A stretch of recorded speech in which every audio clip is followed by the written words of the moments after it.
ஈரோடு கிழக்கு சட்டமன்ற தேர்தலுக்கான தேதி அறிவிக்கப்பட்ட நிலையில ஒவ்வொரு கட்சி தரப்பிலும் போட்டியிடுவது வேற வேட்பாளர் அறிவிப்பு எதிர்பார்த்த நிலையில அதிமுக, பாஜக உள்ளிட்ட கட்சிகள் புறக்கணித்திருக்கிறது. இல்ல திமுக வேட்பாளரை அறிவித்து விட்டார்கள். இந்நிலையில் நாம் தமிழர் கட்சி எது போன்ற சூழல் இருக்கும், குறிப்பாக இந்த தேர்தல் எதிர்கொள்வார்களா அல்லது வேட்பாளர் அறிவிப்பாளா ஒரு எதிர்பார்ப்பு நிலையில இன்று காலையில வேட்பாளர் அறிவித்திருக்கிறார்கள்.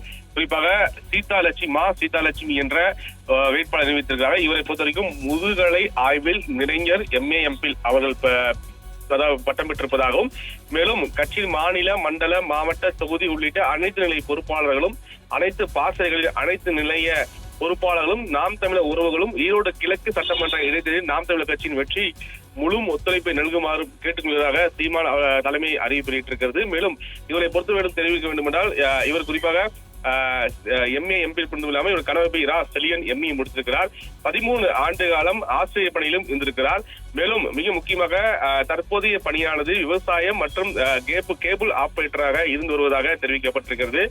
இருந்த போதிலும் ஏற்கனவே பெரியார் பற்றி பேசி பெரும் சர்ச்சையை கிளப்பிய நிலையில தொடர்ந்து சீமானுக்குண்டான எதிர்ப்பு நாளுக்கு அதிகரித்து வரும் நிலையில ஈரோடு பொறுத்த வரைக்கும் பெரியாருடைய பிறந்த மண்ணாக இருக்கிறது. எனவே ஈரோட்டு தொகுதியை பொறுத்த வரைக்கும் சீமானுடைய பிரச்சாரம் இது போன்று இருக்கும். குறிப்பாக அங்க வரவேற்பு எந்த அளவுக்கு இருக்கும், குறிப்பாக அவருக்கு அதாவது பிரச்சாரம் ஈடுபடும் போது அவருக்கான எதிர்ப்புகள் இருக்குமா அல்லது வேட்பாளருக்கான வரவேற்பு எந்த மாதிரி இருக்கும் ஒரு எதிர்பார்ப்பு. ஏன்னா ஏற்கனவே தமிழ்நாடு முழுவதும் பெரியார் திராவிட கழக பிரிவுகளையும் சீமான் எந்த பகுதி வந்தாலும் நாங்கள் விடமாட்டோம், பிரச்சாரம் செய்ய விடமாட்டோம், தொடர்ந்து பல்வேறு பகுதியில போராட்டங்களும் ஆர்ப்பாட்டங்களும் நடத்தி வருகிறார்கள். இந்த ஈரோட்டில் சீமான பிரச்சாரம் இது போன்ற இருக்கும் எதிர்பார்ப்பு கூடிய இந்த போதிலும் நாம் தமிழர் கட்சி சார்பாக வேட்பாளர் அறிவிப்பார்களா அறிவிக்க மாட்டார்களா அல்லது புறக்கணிப்பாளர் எதிர்பார்த்த நிலையில தற்சமயம் ஈரோடு கிழக்கு சட்டமன்ற தொகுதிக்கான வேட்பாளர் அறிவித்திருக்கிறார்கள்.